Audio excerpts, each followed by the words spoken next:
Kevin. How are you? It's so nice to see you. Welcome. This is for you. Oh, thank you. Who is This this? is our welcome wagon. Oh, Teddy. Hi, Teddy. How's it going? Ready to cook? Yeah, let's do it. So hi. Hi, Kevin. How Thanks are so much you? for coming. Great. Of course. And thanks for letting me pick my favorite activity. So, what are we doing? So we're gonna make my famous spaghetti meatballs. Did you ever hear me give my stump speech when I talk about my famous meatballs? I'm sure you have many times. I have. Okay, so But for those who haven't. I often tell a story, which is true, and a huge piece of why I ended up running for office in the first place, which was election night 2016, when we had all our neighbors over. I made my famous spaghetti and meatballs, and we watched the returns from 2016 come in. And for a while they were bummer meatballs, but we've reclaimed the meatballs in 2020, and meatballs are back on the menu. And they are so easy to make, and I've prepped everything Martha Stewart-esque for us so that we can What complete are the chat. things? So, and I should say that, you know, how I used to make these, and this is, I'm not gonna pretend this is like a old family recipe. This is from the best recipes. We got this for our wedding. So I've been making the same recipe, except I've really tried to make it easier for working moms who don't have a lot of time. So we're gonna be using a lot of little life hacks to make it go faster. Awesome. And also so that we can talk while we're doing it. Sounds good. But Okay, so I'm roll gonna up your wash my hands. sleeves. Yeah. Wash your hands, roll up your sleeves. It's been 3 months since we last had the opportunity to chat. How's the campaign been going? Campaign's going great. Yeah? Yeah, we really feel a lot of grassroots momentum. We've done, I think, over 120 meet and greets at this point. Oh my God. That's a lot Had of how many hands. forums? I don't know. Losing count, I think about 5 forums. Yeah. I really enjoyed the environmental one in Austin a couple weeks ago. I'm the environmental chair, as you know, of the Rockland County legislature. So it was a great chance for me to sort of show off not only what I'm passionate about, but what I'm doing in real time to push back against our, former oil and gas lobbyist, Congressman Donald Trump, and this Trump administration, Mike Lawler, and this Trump administration that's really been rolling back environmental protections at a time when we need them more than ever. Yeah. Because climate change is a growing threat, especially to us here in the Hudson Valley. What are the biggest issues on the committee right now? We are working on a resolution to affirm, actually we already passed it, and so we'll be pushing out in the press support for better enforcement. We're calling on the state to do better enforcement of runoff, of actually the sale of fertilizers with high phosphorus contents, because the runoff from that, so it's called the runoff prevention bill, but it's really a better enforcement at big box stores and big feed stores of what kind of fertilizer people are selling. It's often been bigger quantities and stronger than people need, and that's the runoff that ends up going out into the waterways, Lake DeForest, which is where Veolia gets our water here in Rockland County, and obviously the Hudson, where we see the biggest algal bloom in history that started off the coast of off of Putnam County, northern Putnam County. And so that's something we're working on. Really excited about our climate action task force that we just funded to get our climate action plan up and going, and making sure that we're exercising our voices and our muscle on behalf of the issues that matter. So whether that's Senator Harkin's Plastics Packaging Reduction Act, stand on that. Obviously, I'm fighting back very hard against Holtec's attempts to dump their radioactive water from decommissioning Indian Point into the Hudson, and called on the Attorney General and the Governor to appeal that ruling, and they are doing so. We found out within a week or so of having that press conference, and we'll just continue to push to hold Holtec accountable. And I know we want to get to cooking, but like you've been this is closing up your first year in the county legislature. Second I was elected in 2023. Legislative Democrats to win the first Democratic supermajority in Rockland County history, and boosting turnout by 20%. And I have to say, it wasn't as good here in Rockland County this time without us on the ballot. So excited to be back on the ballot. Well, you've been able to push so much in those 2 years, but those 2 years don't represent the scope of your service in the district. No. You have relationships that go back and work that goes back many years as a community supporter, activist of advancing policies to support environmental issues, Absolutely. social service issues. Absolutely. Whether I'm volunteering for Keep Rockland Beautiful, when we talk about children's issues and anti-poverty initiatives, it's the Nyack Center, which is our community center for children, providing free or low cost, before and after care for kids, and a lot of free programming. We've, as a family, volunteered a lot for People to People. I was out on Friday visiting them, and then yesterday I was up at Kids KO Club in Haverstraw, where they were serving awesome Thanksgiving dinners, and then this morning for Meals on Wheels, making sure that seniors got their Thanksgiving meals and then the next day. But that's what Nyack is about. And here we go. So it's spaghetti and meatballs. So my grandmother always said, you'll hear my parents are here to, if you can read, you can go. Got my parents here. I'm always sharing all the chestnuts on the campaign trail, so you'll get to hear them like from themselves. We're gonna call this Davidson Home Movies. Exactly right. So Mark and Jane are my parents visiting for Thanksgiving. So what we're gonna do is we're gonna make a double recipe because you're gonna take some home with you. Oh, good, nice. And so we're gonna make the meatballs, throw them in the oven. That's one of my hacks because I don't have to spend time first sauteing them and then making the sauce. They're going to cook in the oven while we make the sauce to save us some time. Yep. So for the meatballs, I've already done this part. So what is this that? Is the binder. This is bread and buttermilk, but another hack, if you don't want to buy buttermilk, you end up throwing away. You just take some yogurt and thin it with some milk, and that makes the consistency of buttermilk. Nice. So this is our binder. This is the bread. What's in there? We're pouring it into this. This is just a meatloaf mix, which is chuck, veal, and pork. Excellent. One to one. Okay. So that's that. And then next we've got, so I've already let that was just, we let that mash for 10 minutes. And then we've got everything pretty much. Cheese.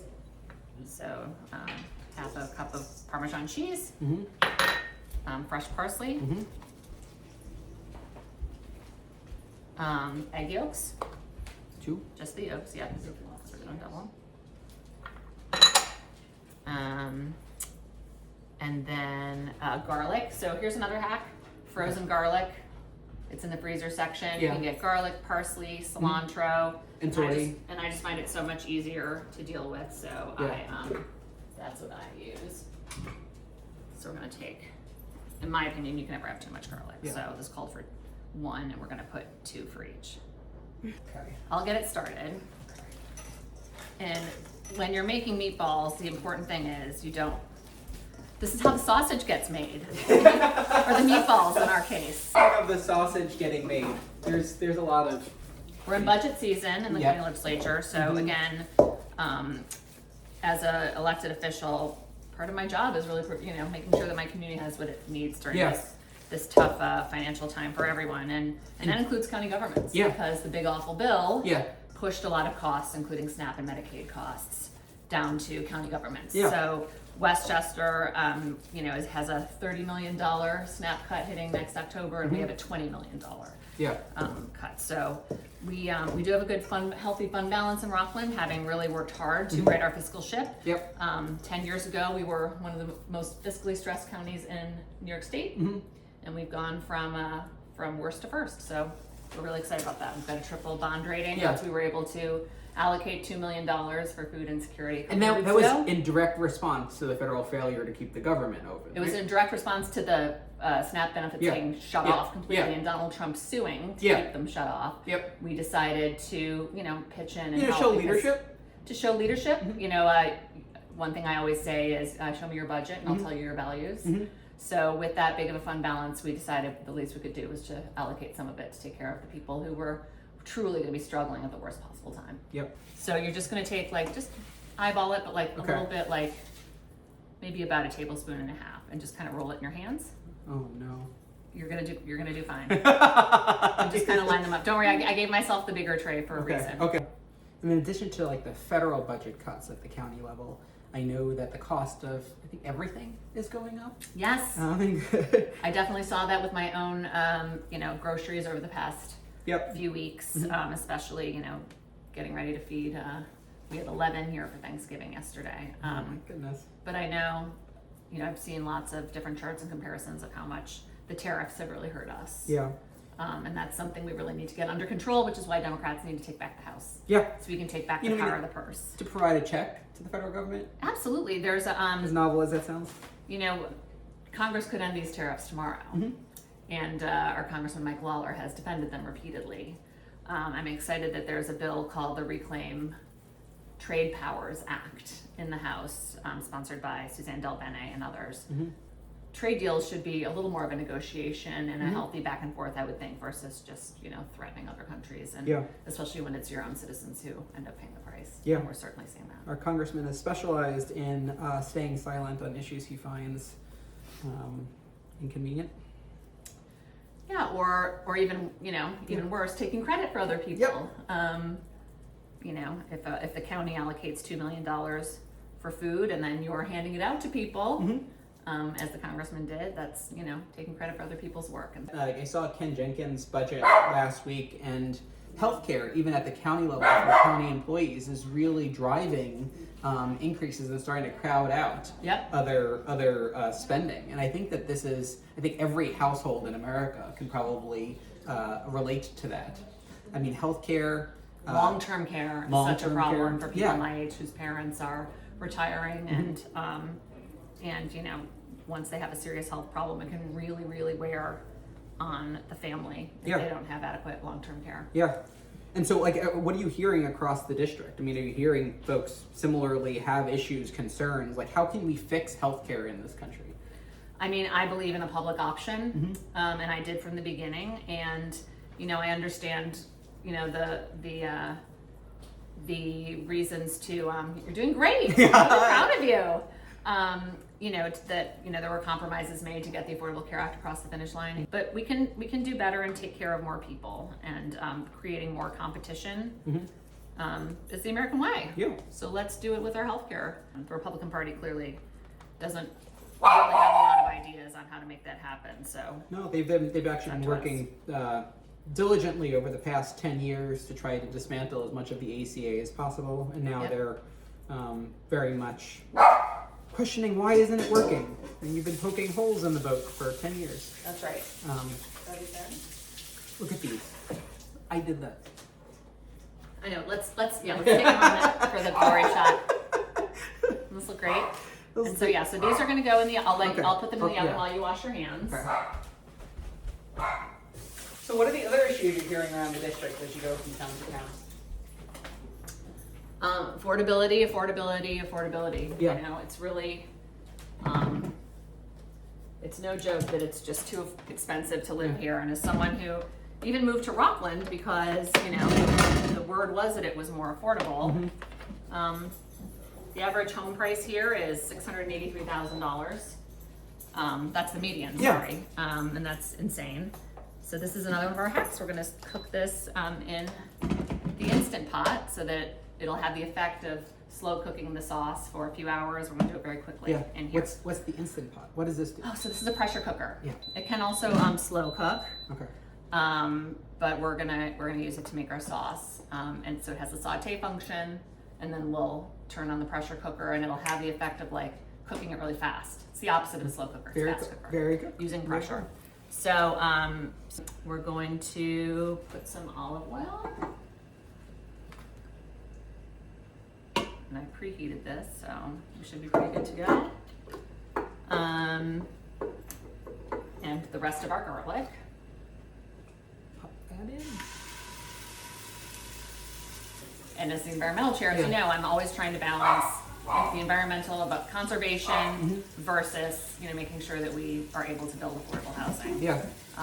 And not just affordable housing, but market rate housing, all of it. We need a mix, a diversity of housing, which is one of the big issues I ran for county legislature on as well. Yeah. And something I'm excited about that we've got it's called the HALO Fund. It's Housing Action Loan Opportunity Fund, which incentivizes developers to come in and build affordable housing, workforce housing, and then the money goes back into the fund to incentivize the next developer who wants to come in. So our first big project is going to be the Sane building, which is an old derelict building. It's cool looking. It's going to be a little sad for it's like classic 50s architecture, but it's been sitting derelict for 25 years. And so we declared it surplus my first year on the legislature, and we've gone out to bid to get somebody to come in and build housing right in New City. Yeah. It'll be our flagship project. People can walk to restaurants that have been struggling, walk to a big grocery store.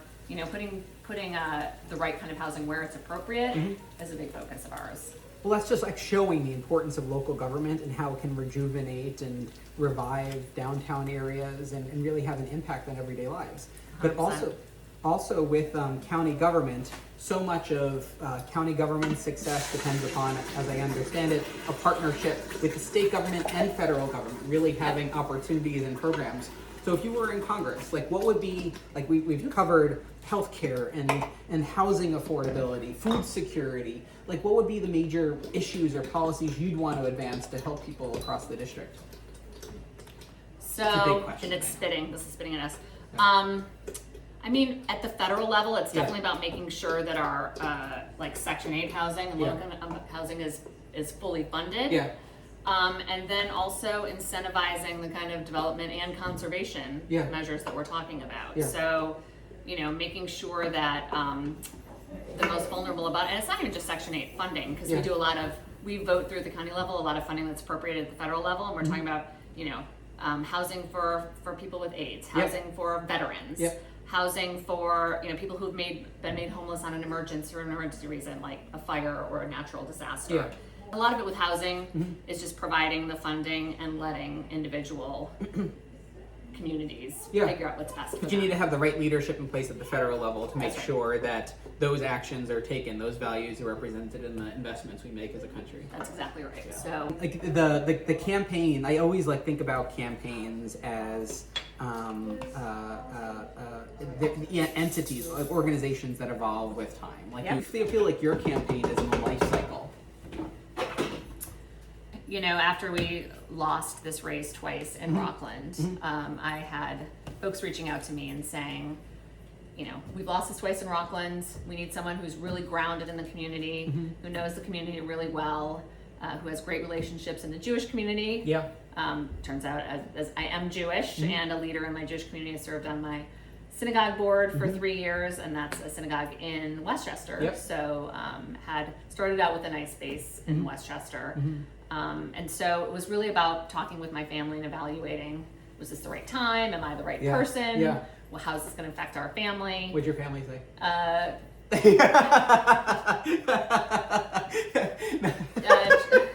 Josie was very supportive. Yeah. Everyone's supportive. Yeah. This is a family. This is our family business now. And you know, as my parents always taught me, 95% of life is showing up. So it was also, you know, in Judaism, there's Hillel has the famous question, you know, if not me, who? Yeah. If not Yeah. now, when? Yeah. And the if not me, who was definitely an important question. Yeah. And one that I answered by jumping into this race. Yeah. And, you know, knocked 4,000 doors for my own county legislative race. So I know what it's like to work hard. On the ground. Always on the ground, always run like I'm 10 points behind, and that it's really a joint and community effort. And I always talk about the moment when our gun safety bill passed, the one that I led with my colleague Dana Stilley. And Moms Demand Action had knocked so many doors for us and worked so hard. And it's a group that doesn't get to see a lot of wins, period, right? So for them to be in the chamber as we unanimously passed a bill, and not even just to be in the chamber, but they testified, they talked about why this bill would make a difference. A lot of them were law enforcement kids who worried about their dads heading out, you know, for the night shift and when they come home. And so for them to see that bill pass, for them to be able to voice their support, see it pass unanimously, and be present in that moment was really exciting and really rewarding, I think, for all of us to see, like, this is, as you said, why local government matters, why in February when it's cold and you've got the petitions and your fingers are freezing, why that's so important. Because, you know, if you put people who share your values in those positions, you can really make lasting change, and I'm really proud of that. Absolutely, and like there's such a history of really inspiring leaders locally. Are there any that you think about, like around this time of year, that really have inspired you to not only get into the race but continue to persist and pursue this goal of creating change at the federal level? Of course. So, hi. Someone's gonna grab my crazy dog. So, a couple of weeks ago, we lost Nyack's first woman mayor, Terry Hecker, who really was such an inspiring figure.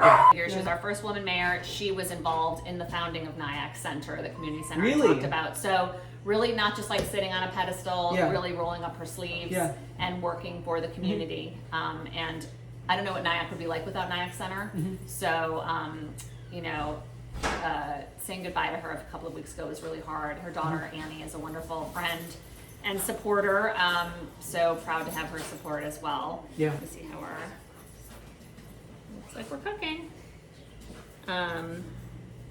And then I would say Jen White also, it was another Nyack mayor who was very instrumental in revitalizing our downtown. Of course, I'd be remiss if I didn't say Harriet Cornell, my own predecessor, who served for 40 years on the Rockland County legislature. Such a leader on the environment, such a leader on educational issues. Oh, and she also was a founding mother, as we say, of the Center for Safety and Change, our domestic violence prevention agency. You know that 1 out of 3 women experience domestic violence or assault at some point in their lifetime. So insane. Yeah. And so I chair the Stop Fear Coalition along with the president, the CEO of the Center for Safety and Change, and it's a partnership with law enforcement to make sure that there's adequate resources and training to respond to domestic violence across the county. So that was Harriet too. She leaves a long legacy. Yeah. And then of course Nita Lowy, who course. was our congresswoman for a long time. Really powerful to think about standing on their shoulders. A lot to live up to, a lot to be inspired by. That's right. And I know that you've been like working in our community, and you have such deep roots in our community for so long. But you've also had national perspective, getting to work with other inspiring women candidates and serving Congress people across the country. Like, have you kind of seen anything that they've done that you'd want to replicate here, whether in terms of policy or just how to engage with constituents? Sure. I worked for the Senate campaign for Debbie Stabenow, first woman senator from the state of Michigan. And she served on the agriculture committee. And when agriculture, it kind of made sense. Michigan's got a lot of farming interests.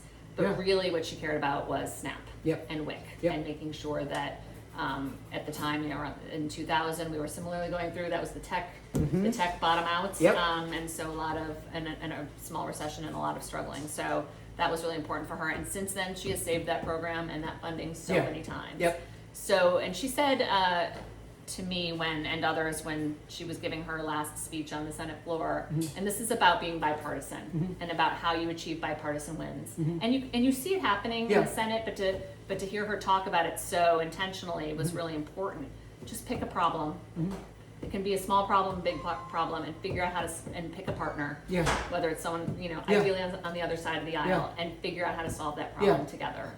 And then it's, then you move on to the next problem, and you just go problem by problem, and you see that happen in the Senate all the time. And that's exactly how I work here in Rockland. I have 2 Republican town supervisors. I represent the towns of Orangetown and Clarkstown. We have a Republican county executive. That's how I passed my gun safety bill. I didn't pull a gotcha. Because actually things get done in real life. Exactly. Yeah. Is our congressman actually helping us get the job done here? He is not. Shock. He now has a 100% voting record with Donald Trump. And so, when Joe Biden was president, Mike Waller could put on a different kind of, face and record as sort of the opposition party. But now that Donald Trump's in the White House, and he brought Elise Stefanik, who calls herself Donald Trump's number 1 cheerleader, brought her endorsed into the her pretty quickly. And that is not the philosophy. MAGA philosophy does not represent this district. And to have had the chance to oppose the big ugly bill so many times, knowing what the impacts it would have for food insecure, for people with special needs. When we talk about Medicaid, and you and I have talked about this before, and I really thank you for your advocacy on behalf of Medicaid, because while yes, it's healthcare for low-income people and seniors, it's so much more. It's supportive housing for my friend Katie Sanchez, and her rides to her job. It's so many other programs that help everyone in our community have purposeful and productive lives. And of course the healthcare that they deserve. And we're talking about veterans, and we're talking about seniors. We're talking about half of all births in this country.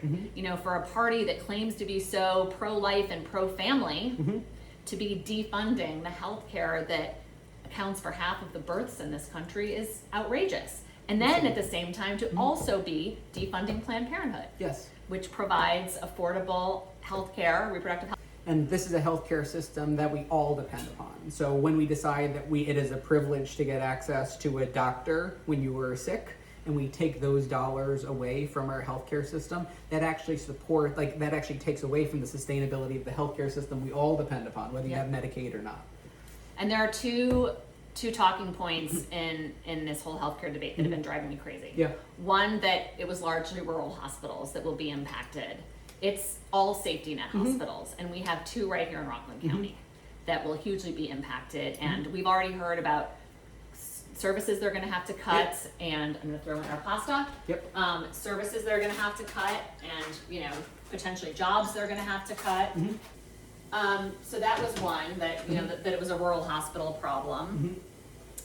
And the other, that none of this was going to take effect until 2027. And as any parents or people who plan for their jobs know, if billions of dollars, or case county by county, millions of dollars of cuts are coming, are you going to open that additional cancer wing? Are you going to buy that MRI machine? Are you going to hire those additional 5 people who are coming out of nursing school right now? And oh, by the way, nursing is no longer a professional certification. Thank you. Linda McMahon, Secretary of Education. That is totally outrageous. I've heard from so many parents in the last week who have kids in PT school studying to be accountants. I mean, it wasn't just nursing. That's sort of what everyone focused on, because we already know it's such a shortage.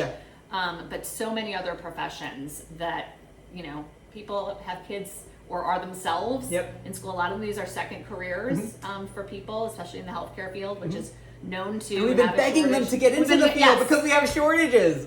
Shortages, and or another reason we needed immigration to fill some of those jobs. And so we made a real commitment, even here at Rockland Community College, to make sure that we were really bolstering our nursing programs and healthcare programs, starting at the BOCES level as well.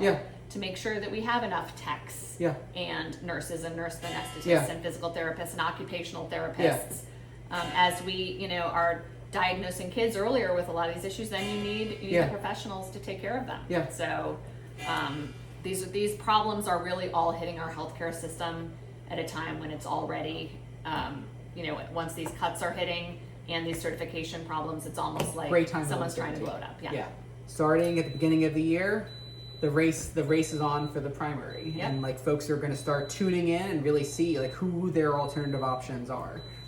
How would you kind of describe yourself and your campaign and what you stand for as distinctive in this crowded field right now? Absolutely. Well, as someone who's lived here for 20 years, I know this district as well as Mike Lawler does. Unlike him, I actually fight for it.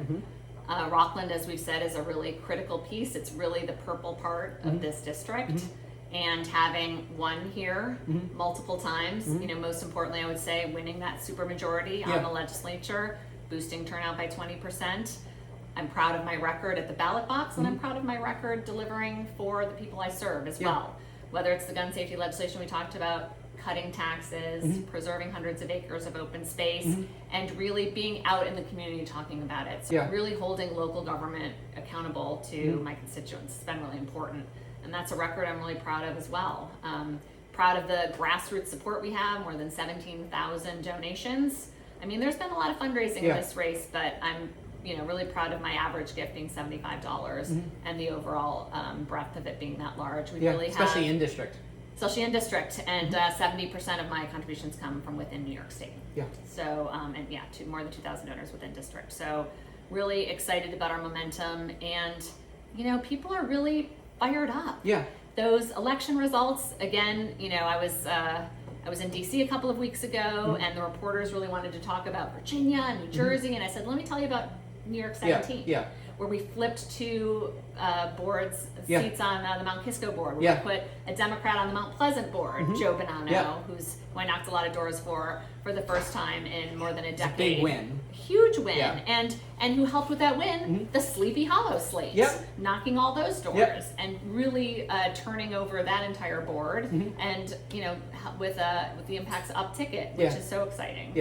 And then obviously flipping the Dutchess County Legislature blue for the second time since the 70s. I know, it was a good day. And while we want everyone to be excited to vote for their local offices, we know that kind of enthusiasm was people who could not wait until next year and they to vote against Mike Lawler and Donald Trump. they wanted to send a message now. Yep. And that was really exciting. And so I'm, as a candidate in this race, really excited to build on that momentum, including in Putnam County, including in Dutchess County. Yeah. We have close races here in Rockland as well. Yeah. And obviously, excellent performance in Westchester, which Yeah. is always reliably blue, but but in areas where it is purpler, like Yorktown, like Somers, really had punched above their weight in those areas as well. They did. And I really There's hats a lot of off momentum to going into the new year. to the chairs over there, and also to you and so many others who came out to help knock doors and actually carry the message, get people out, like make sure that they understood the importance of this year leading up to next year. That's exactly right. Yeah. So you want some pop questions? Sure. Okay. So what's your favorite Thanksgiving dish? I love my stuffing. Yeah? It's got chestnuts and Granny Smith apples and leeks, and I just bake it in the oven until it gets crisp on top, and it's my son's favorite too. That sounds delicious. It's really good. So if this was a parallel universe and you weren't running, this is the Friday, we're recording this the Friday after Thanksgiving. What would you ordinarily be doing? Well, I've started playing the drums after my county legislative race. What? I always Like wanted the to play the banging drums. drums? My mom was always had us do piano lessons, and I really always wanted to play the drums. So I mean, no, they're the That's electronic awesome. kinds that I can just. So I'm not making everyone crazy, just myself. But I'd gotten pretty good, and now I have less time to practice. But I love to play the drums. I love to cook. I love to just be hanging out with my kids. Yeah. It's a lot of being with family, especially this time of year. Yeah. And work. Yeah. There's always work. Always work. And making sure I'm being the best county legislator I can be too. Yeah. Because my peeps need me. Which is a full-time responsibility. That's right. So favorite holiday movie coming up? It's that time, like everyone is starting, I mean, you turn on Netflix now and they kind of give you the whole reel, like, what is your go-to? Meet Me in St. Louis. Really? That's interesting. Why that? Why? It was such a groundbreaking movie at the time. I never saw it growing up. I saw it in a film class. Yeah. And just these really strong female characters, obviously iconic songs. Yeah. So I love that one. I'd say it's a tie between that one and Sorry, The Holiday.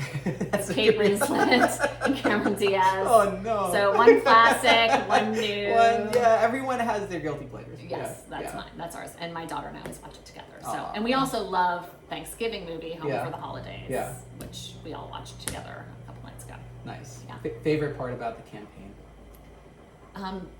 Getting out and meeting people. Yeah. And hearing what they really care about. Yeah. And how excited they are about this election, and some of them are participating for the first time, whether they're at their first rally, knocking doors for the first time, volunteering on a campaign for the first time, joining their local committees. And I'll say this to the camera: if you're looking for something to do, join your local Democratic committee. Just get out. It's a lot of people. A lot of people have been doing it a long time, Yeah. and we need reinforcements if we're going to make the kind of change we know we need in this next election. Well, thank you so much for all that you do, for every day putting in the hours and the time, and most of all, for showing up.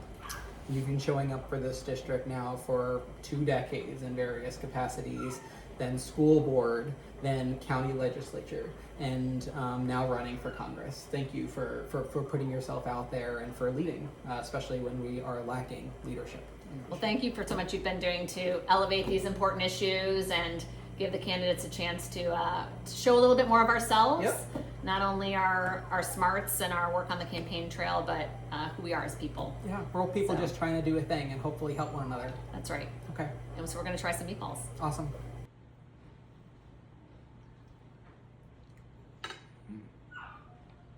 Really good. Excellent. Good job. If you can read, you can cook.